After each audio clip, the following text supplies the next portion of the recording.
Good morning and welcome. It is 9:30. It is the 25th day of January 2020. I am your grumpy guide to all things gaming, the OGGM, with another OGGM adventure role-playing game news of the week. But first, support me, Rockstar. I need a sponsor, and I will sell out.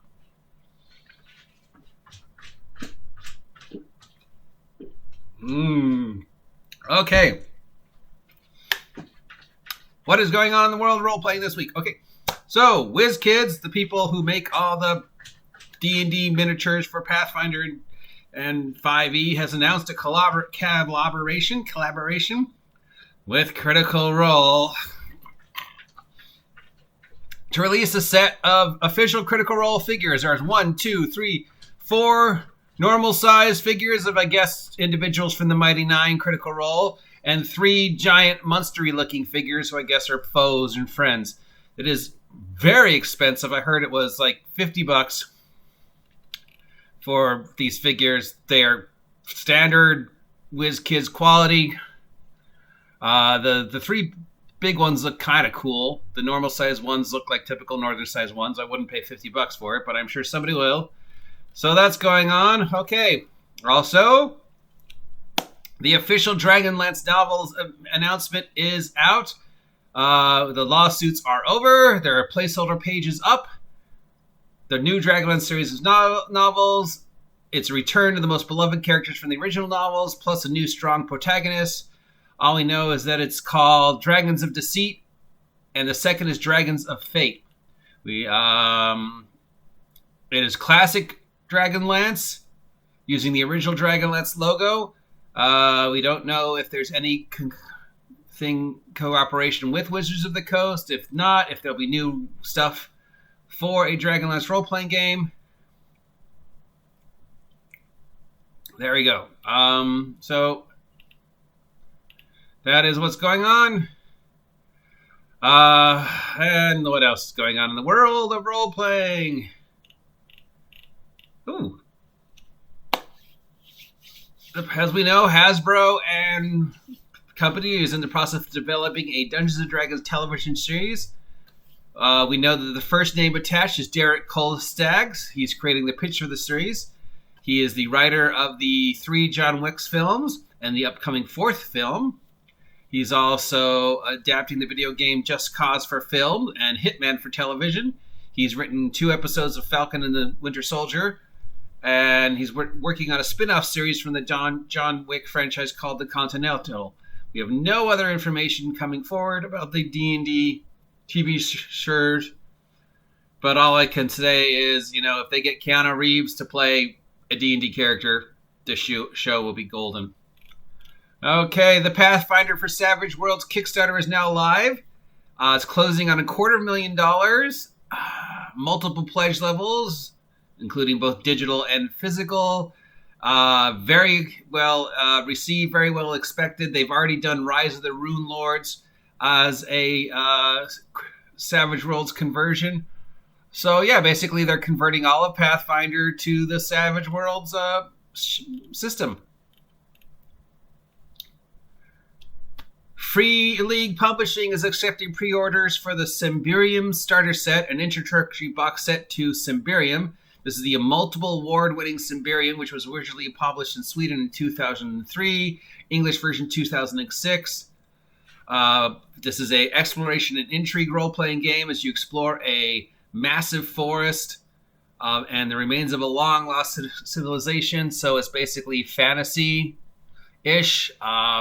Yeah, I don't know a lot about it. I know a lot of awards. I think it was Role-Playing Game of the Year, like in 2016, 2017. It's Free League, so yeah, I will probably pick it up because I love everything these guys do. Handiwork Games announced the Beowulf role-playing game is headed to Kickstarter.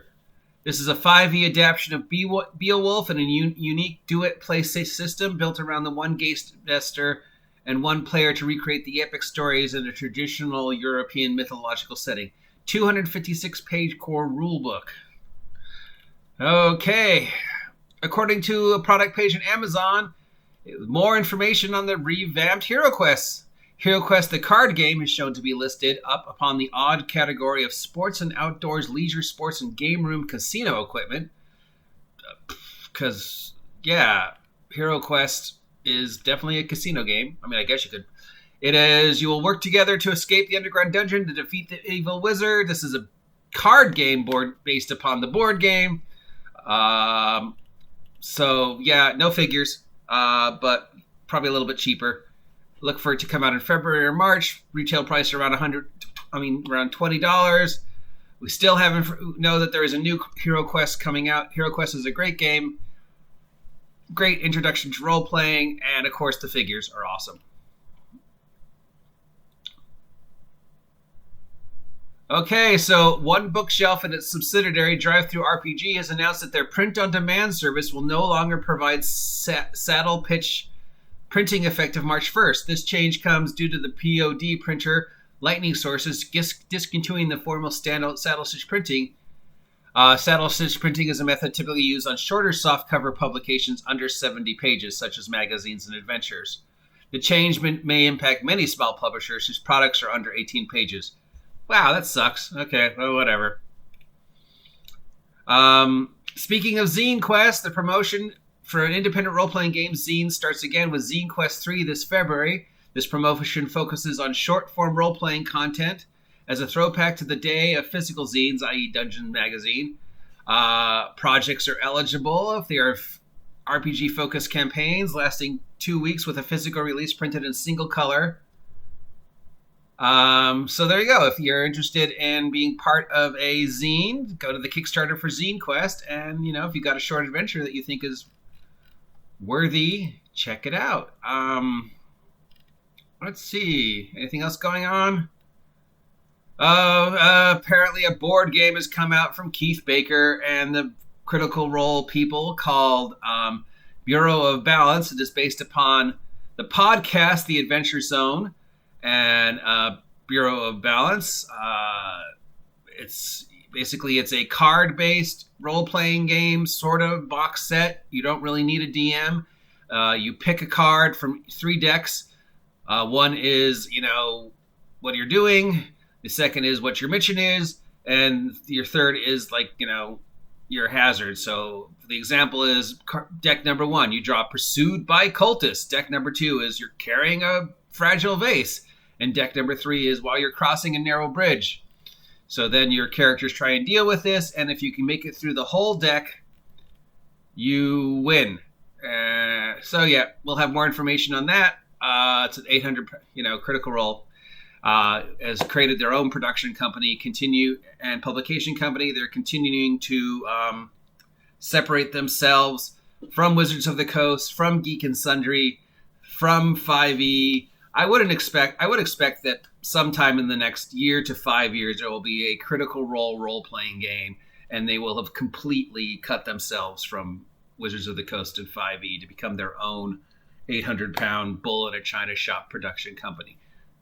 Which could be good, because I think Wizards of the Coast needs some really hardcore competition to really shake up the paradigm that is currently, just Wizards of the Coast and Paizo, when there's so many other companies out there that are just, that close to breaking through the paradigm.